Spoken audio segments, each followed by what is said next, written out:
அவர்கள் மீது தாக்குதல் நடத்துவதற்கு உடனடியாக ஏற்பாடுகளை செய்ய வேண்டும் என்கிற அழுத்தத்தை அமெரிக்க அதிபர் டொனால்ட் ட்ரம்புக்கு பெஞ்சமின் நெதன்யாகு இஸ்ரேலுடைய பிரதமரும் அதே நேரத்தில் சவுதி அரேபியாவினுடைய பட்டத்து இளவரசராக இருக்கக்கூடிய முகமது பின் சல்மான் MBSம் தான் மீண்டும் மீண்டும் அழுத்தம் கொடுத்து கொண்டிருந்தார்கள் என்கிற செய்தியை தான் வாஷிங்டன் போஸ்ட் வெளியிட்டிருக்கிறது.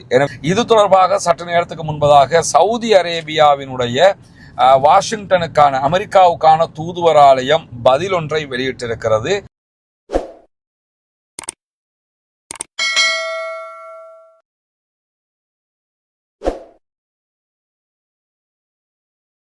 அஸ்ஸலாமு அலைக்கும் வரஹ்மத்துல்லாஹி வபரகாத்துஹு. அன்பிற்கினிய சகோதர சகோதரிகளை, நம் அனைவர் மீதும் ஏக இறைவனுடைய அமைதியும் கருணையும் உண்டாகட்டுமாக என்கிற உயரிய பிரார்த்தனைகளோடு சற்று நேரத்துக்கு முன்பதாக வெளியாகி இருக்கக்கூடிய ஒரு முக்கியமான செய்தி தொடர்பான தகவலைத்தான் உங்களோடு பகிர்ந்து கொள்ள இருக்கிறோம். நமக்கெல்லாம் தெரியும், ஈரானுக்கும் இஸ்ரேலுக்கும் இடையிலான யுத்தம் ஒரு மாபெரும் யுத்தமாக தற்போது தோற்றம் பெற்றிருக்கிறது. எல்லா பகுதிகளிலும் ஈரான் சுற்றி வளைத்து பதிலடி தாக்குதல்களை நடத்தி கொண்டிருக்கிறது. அதே நேரம் ஈரானுக்குள்ள இஸ்ரேலும் அமெரிக்காவும் கடுமையான தாக்குதல்களை நடத்தி கொண்டிருக்கிறார்கள். இப்படியான சூழல்ல வாஷிங்டன் போஸ்ட் வெளியிட்டிருக்கக்கூடிய ஒரு செய்தி தற்போது அரபுலகத்தையே பரபரப்புக்கு உள்ளாக்கி இருக்கிறது. அது என்ன செய்தி என்று சொன்னால், ஈரான் மீது தாக்குதல் நடத்துகிற திட்டத்தை பொறுத்தவரையில ஈரான் மீது பேச்சுவார்த்தைகளை நடத்தி கொண்டிருந்தது அமெரிக்கா. இந்த நிலையில ஈரானோடு ஒரு தாக்குதலை நடத்த வேண்டும், இல்லை என்று சொன்னால் ஈரானியர்கள் அணு ஆயுதத்தை தயாரித்து விடுவார்கள்.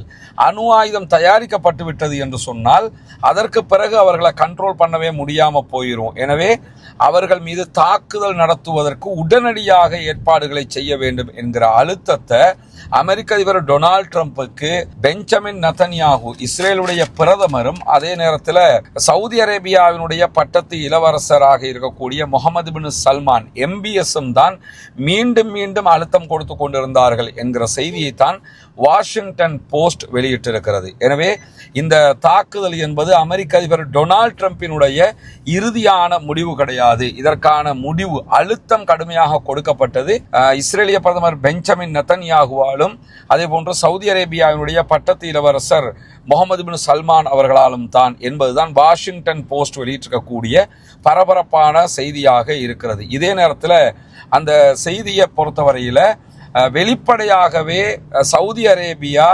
ஈரானுக்கும் அமெரிக்காவுக்கும் இடையில நடக்கக்கூடிய பேச்சுவார்த்தைகள்ல முழுவதுமாக ராஜதந்திர ரீதியிலான தீர்வுதான் காணப்பட வேண்டும் என்று சொன்னாலும் பிஹைண்ட் த சீன் உள்ரங்கமாக முழுவதுமாக அவர்கள் அமெரிக்க அதிபர் டொனால்ட் ட்ரம்பை தூண்டிக் கொண்டே இருந்தார்கள், அழுத்தம் கொடுத்து கொண்டே இருந்தார்கள். நீங்க இப்ப அட்டாக் பண்ணல என்று சொன்னா அவங்க தொடர்ந்து தயாரிச்சிருவாங்க, அணு ஆயுதத்தை தயாரிச்சதுக்கு பிறகு நீங்க அவங்களை தடுக்கவே முடியாது என்று சொல்லி மீண்டும் மீண்டும் அழுத்தம் கொடுத்தது சவுதி அரேபியாவும் இஸ்ரேலும் தான்.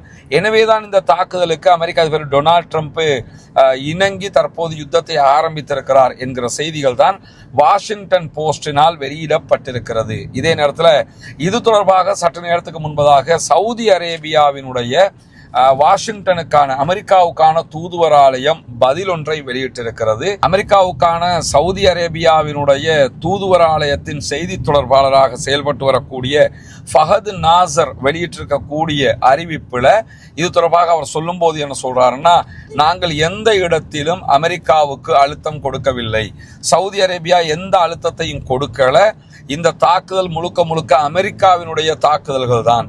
இதே நேரத்தில் நாங்கள் வெளிப்படையாகவே எங்களுடைய ஸ்டாண்டாக வைத்து கொண்டிருந்தது பேச்சுவார்த்தையின் ஊடாக இந்த பிரச்சனைக்கு முடிவு காண வேண்டும் என்பதுதானே தவிர சண்டை பிடிப்பது அல்ல. அதையும் தாண்டி சவுதி அரேபியாவினுடைய ஸ்டாண்டாக இன்னும் ஒன்றை சவுதி அரேபியா எடுத்திருந்தது என்னன்னா, அமெரிக்கா ஈரானை தாக்குவதற்கு சவுதி அரேபியாவினுடைய வான்பரப்பையோ அல்லது சவுதி அரேபியாவினுடைய தரையினுடைய பகுதிகளையோ பயன்படுத்தக்கூடாது என்பதுதான் எங்களுடைய ஸ்டாண்டாக இருந்தது அப்படின்னு சொல்லி இன்றைக்கு சவுதி அரேபியாவினுடைய வாஷிங்டனுக்கான அமெரிக்காவுக்கான தூதுவராலயம் செய்தியை மறுத்து செய்தி வெளியிட்டிருக்கிறது. இதை பொறுத்தவரையில இந்த ஈரானை தாக்குவதற்கான நிலத்தையோ அல்லது வான்பரப்பையோ பயன்படுத்தக்கூடாதுங்கிறது இருக்குல்ல, ஆரம்பத்தில் சவுதி அரேபியா அப்படியான அறிவித்தல்களை விடுத்திருந்தாலும் பிற்பட்ட இந்த தாக்குதல்கள் ஆரம்பிக்கப்பட்டதோட சவுதி அரேபியா அதற்கான அனுமதியை கொடுத்திருக்கிறது. சவுதியினுடைய பேஸையும் பயன்படுத்தித்தான் ஈரான் மேல அமெரிக்கா தாக்குதல்களை நடத்தி கொண்டிருக்கிறது. ஆனால் தற்போது வாஷிங்டன் போஸ்ட் வெளியிட்டிருக்கக்கூடிய இந்த செய்திகளை சவுதி அரேபியா மறுத்திருந்தாலும் வாஷிங்டன் போஸ்ட் இதை ஒரு முக்கியமான தலைப்புச் செய்தியாகவே வெளியிட்டிருக்கிறார்கள். எனவே வாஷிங்டன் போஸ்ட் வெளியிட்டிருக்கக்கூடிய செய்தியை இப்பொழுது சவுதி அரேபியாவினுடைய அமெரிக்காவுக்கான தூதுவராலயம் மறுத்திருக்கிறது. எது எப்படி போனாலும் இப்பொழுது ஒரு படு பயங்கரமான யுத்தமாக மாறி இருக்கிறது. மாறிய காரணம் எந்த அளவுக்கு என்று சொன்னால், ரியாதில் இருக்கக்கூடிய அமெரிக்காவினுடைய தூதுவராலயம் மேலையும் ஈரான் தாக்குதல்களை நடத்தி இருக்கிற அதே நேரத்தில் நேற்றைய தினம் அரம்கோ மேல ஈரான் தாக்குதல்களை நடத்தி இருக்கிறாங்க. அரம்கோவில் இருக்கக்கூடிய பெட்ரோலியம் சுத்திகரிக்கக்கூடிய பகுதி ஒரு நாளைக்கு 5 லட்சம் பீப்பாய்கள் 5 லட்சம் பெரல்கள் பெட்ரோல்களை தயாரிக்கக்கூடிய தொழிற்சாலையின் மீதுதான் ஈரான் தாக்குதல்களை நடத்தி இருக்கிறது. எனவே ஈரானுடைய தாக்குதல்கள் தொடர்ந்து கொண்டே இருக்கிறது. மத்திய கிழக்கு மட்டுமல்ல, சைப்ரஸையும் தாக்குவோம் என்று அறிவிச்சிருக்கக்கூடிய சூழல்ல தான் இந்த பரபரப்பான செய்தி வெளியாகி இருக்கிறது. இப்பொழுது நீங்கள் ஈரானை தாக்காவிட்டால் அவர்கள் அணு ஆயுதம் செய்ததற்கு பிறகு அவர்களை கண்ட்ரோல் பண்ணவே முடியாமல் போய்விடும். எனவே அவர்கள் மீது தாக்குதல்களை நடத்துங்கள் என்று ஈரானை தாக்குவதற்கு அமெரிக்காவை தூண்டியது சவுதி அரேபியாவும் அதே போன்று இஸ்ரேலும் தான் என்கிற செய்திகள் தான் இப்பொழுது சர்வதேச செய்தியாக மாறி இருக்கிறது. ஆனால் சவுதி அரேபியா மறுத்திருக்கிறது என்கிற செய்திகளையும் அல் அரபியா உள்ளிட்ட சவுதி அரேபியாவினுடைய ஊடகங்கள் வெளியிட்டிருக்கக்கூடிய காட்சியை நம்ம பார்க்க முடியும். எது என்ன நடந்தாலும் ஒரு மாபெரும் யுத்தத்தின் தொடக்கமாக இது மாறி இருக்கிறது.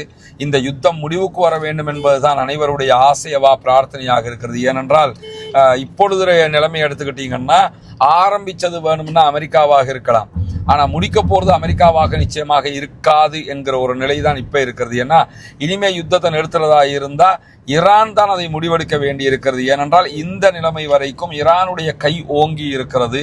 ஈரான் தான் டாப் லெவல்ல நின்று பதிலடி தாக்குதல்களை கொடுத்து கொண்டிருக்கிறார்கள் என்கிற காரணத்தினால தொடர்ந்தும் இந்த யுத்தம் இன்னும் ஒரு படி மேலே செல்ல போகிறது என்கிற நிலைகளும் உருவாகிறது. ஏன்னா ஹார்முஸ் பகுதிகளில் யாருமே கப்பல்கள் பயணிக்க கூடாது என்று திட்டவட்டமாக ஈரான் அறிவிச்சிட்டாங்க.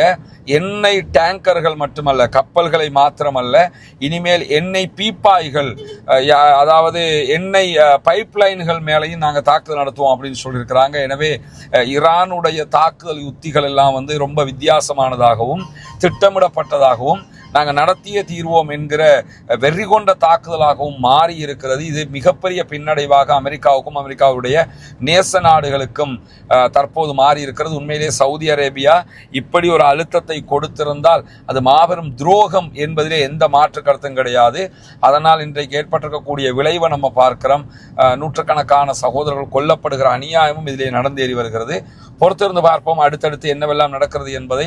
வருகிற செய்திகளை உடனுக்குடன் உங்களோடு பகிர்ந்து கொள்வதற்கு நாம் தயாராக இருக்கிறோம். கடந்த ரமலானுடைய மாதத்தில் இஸ்லாத்தை ஏற்றுக்கொண்ட ஒரு 14 குடும்பங்களுக்கான வீடுகளை கட்டுகிற ஒரு பணியை நம்ம ஆரம்பிச்சிருந்தோம். அல்லாஹ்வினுடைய உதவியால் நீங்கள் செய்த தான தர்மங்கள், ஜகாத் நிதிகளால் அல்ஹம்துலில்லாஹ் 5 குடும்பங்களுக்கான வீடுகள் முழுமையாக கட்டி கொடுக்கப்பட்டு அவர்களுடைய கைகளிலேயே ஒப்படைக்கப்பட்டு விட்டது. கடும் சந்தோஷம் காட்டி தந்தது. இது உங்களோட வீடு. இனி பௌமி வேலை நடக்குதாண்டெல்லாம் பார்க்க மடர் வேலையெல்லாம் முடிச்சுட்டோம் நாங்க. சரிதானே? உங்களுக்கு எப்படிமா சந்தோஷமா? நிறைய பேருக்கு உதவி செஞ்சிருக்கிறாங்க. அவங்களுக்கு என்ன சொல்ல நினைக்கிறீங்க? எங்களுக்கு இவ்வளவு தந்தது எங்களுக்கு மிச்சம் நன்றி. துவா செய்யுங்க. சரியா? தொழுகை, நோன்பு அதுகளை எல்லாம் ரொம்ப கடைப்பிடிச்சு கொள்ளணும். மார்க்க விஷயங்கள் தானே. அல்லாட்ட நம்ம உலகத்துக்கு எங்களால் முடிஞ்சதை நாங்கள் செஞ்சிட்டோம். மறுமைக்கு நீங்கள் தான் தேடிக்கொள்ளணும். சரிதானே? இந்த வீடு கட்டி முடிஞ்சதோடு நாங்கள் வர்றோம். அவங்களோட மனைவி வந்துட்டாங்க வீட்டுக்கு. கேட்கும்போது என்ன சொன்னாருண்டா, நான் இதுக்குத்தான் நினைப்பேன், அந்த வீடு நீங்கள் கட்டி தந்துட்டீங்க, எனவே நாங்கள் இனி சந்தோஷமாக இருப்போம். என் பிள்ளைகள் இப்போ நிம்மதியாக பழக்கக்கூடிய அளவுக்கு நிம்மதியாரி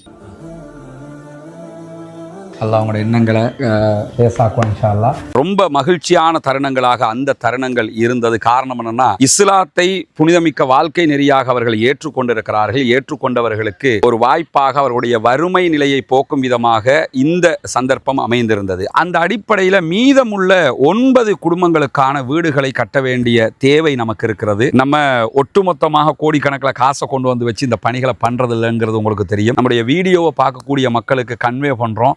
அந்த மக்கள் தரக்கூடிய பொருளாதாரத்தை கொண்டுதான் இந்த வேலைகளை நம்ம செஞ்சுக்கிட்டு இருக்கிறோம். குறிப்பாக இந்த பணிகளுக்காக 100 ரூபாய், 200 ரூபாய், 500 ரூபாய், 1000 ரூபாய் என்று சின்ன சின்ன தொகைகளை கூட தந்து உதவிய பெருமனது கொண்ட சகோதர சகோதரிகளை நம்ம பார்த்திருக்கிறோம். அதே மாதிரி லட்சங்களில் உதவி செய்த சகோதர சகோதரிகளையும் பார்த்திருக்கிறோம். ஒவ்வொருத்தருக்கு எவ்வளவு முடியுமோ அந்த அடிப்படையில் நமக்கு அதை தந்து உதவி இருக்கிறார்கள். அதன் அடிப்படையில் தான் 5 வீடுகள் கம்ப்ளீட்டடாக நம்ம கட்டி கொடுத்திருக்கிறோம் அல்ஹம்துலில்லாஹ். இப்போது நம்ம இருக்கக்கூடிய இந்த பகுதிகளில் 4 வீடுகள் கட்டுவதற்குரிய ஏற்பாடு நடந்து கொண்டிருக்கிறது. 2 வீடுகளுக்கான அத்திவாரம் போட்டிருக்கிறோம். இந்த அத்திவாரம் தித்வா புயல் வர்றதுக்கு முன்னாடி போட்டது. புயல் வந்ததோடு அந்த புயல் பணிகள் அந்த வேலைகளால் நமக்கு இதெல்லாம் நிறுத்தி இருந்தோம். அதனால தான் நம்ம விளம்பரங்களும் அது தொடர்பாக எங்கேயுமே போடலை. தற்போது புனிதமிக்க ரமதானுடைய மாதத்தை அடைந்திருக்கிறோம். நபிகள் நாயகம் ஸல்லல்லாஹு அலைஹி வஸல்லம் அவர்கள் காற்றை விட வேகமாக ரமலானிலே தர்மங்களை செய்வார்கள், தான தர்மங்களை அள்ளி கொடுப்பார்கள் என்கிற நபிமொழிகளை சஹீஹுல் புகாரி, முஸ்லிம் உள்ளிட்ட நபிமொழி கிரந்தங்களில் நம்ம பார்க்கிறோம். ஏன்னா அவ்வளவு அதிகமாக ரசூலுல்லாஹ் தான தர்மங்களை செய்து கிடைக்கிறதையெல்லாம் கொடுத்து நன்மைகளை சேகரித்துக் கொள்வார்கள். அதே நேரத்தில் அல்லாஹு தஆலா திருமறை குர்ஆன்ல ஜகாத்து பெறுகிற கூட்டத்தினரை பற்றி 8 கூட்டத்தினருக்கு நீங்கள் ஜகாத்து வழங்க முடியும் என்று சொல்லும்போது அதிலே ஒரு கூட்டத்தினராக முஅல்லஃபத்துல் குலூப், இஸ்லாத்தின் பால் உள்ளங்கள் ஈர்க்கப்படுகிறவர்கள் என்கிற ஒரு பிரிவினரையும் நமக்கு காட்டி தருகிறான். எனவே இஸ்லாத்தை ஏற்றுக்கொள்ளுகிற சகோதரர்களுக்காக ஜகாத்து நிதிகளை கொடுக்க வேண்டியது கடமையாக இருக்கிறது. ரமலானுடைய காலத்திலே ஜகாத்துகளை கணக்கு பார்த்து ஏழை எளிய மக்களுக்கு கொடுக்குகிற சகோதரர்கள் இந்த பணிக்காகவும் ஒரு போர்ஷனை ஒதுக்குங்க. உங்களால் முடிஞ்ச ஒரு தொகையை முன்னால் தெரிகிற நம்முடைய ஹியூமனிஸ்ட் பீப்புள் ஆர்கனைசேஷன் என்கிற ஆர்கனைசேஷன் அக்கௌண்ட்டுக்கு நீங்கள் வைப்பிலிட முடியும். அதே நேரத்தில் வெளிநாடுகளில் இருக்கக்கூடிய சகோதரர்கள் இந்த குறித்த அக்கௌண்ட்டுக்கு வைப்பிலிட முடியாது என்று சொல்லுகிற போது அதில் முன்னாடி தெரிகிற என்னுடைய வாட்ஸ்அப் நம்பருக்கு நீங்கள் தொடர்பு கொள்ள முடியும். உங்களுக்கு எப்படி நீங்கள் பணம் அனுப்பணும் என்கிற வழிமுறைகளை நம்ம லீகலாக சொல்லித் தருவதற்கு கடமைப்பட்டிருக்கிறோம். எனவே நாமே ஆரம்பித்த பணி நாமே முடிக்க வேண்டும் என்கிற அடிப்படையில் நம்ம அத்தனை பேரும் சேர்ந்து 1000 ரூபா, 2000 ரூபா, லட்சங்கள் என்று எது நம்மளால் முடியுமோ அதை போட்டு இன்னும் ஒரு 9 வீடுகள் கட்டி முடிக்க வேண்டி இருக்கிறது. இந்த பணியில் அத்தனை பேரும் இணைந்து கொள்ளுங்கள். உங்களுடைய ஜகாத்து தான தர்மங்களை ரமலானுடைய காலத்திலே இதற்காக வழங்குங்கள். வாரி வழங்குகிற போது நாளை மறுமையிலே அல்லாஹு தஆலா உயர்தரமான ஜன்னத்துல் ஃபிர்தௌஸிலே உங்களுக்கான அழகான ஒரு வீட்டை தருவதற்கு காத்து கொண்டிருக்கிறான். ஏழை எளிய மக்களுக்காக உழைப்போம், அவர்களுக்காக கொடுப்போம். நாளை மறுமையில் நிரப்பமான கூலிகளை பெற்றுக்கொள்வோம். எனவே இதற்காக உதவி செய்யுங்கள் என்கிற பணிவான கோரிக்கையோடு முடித்துக் கொள்கிறேன்.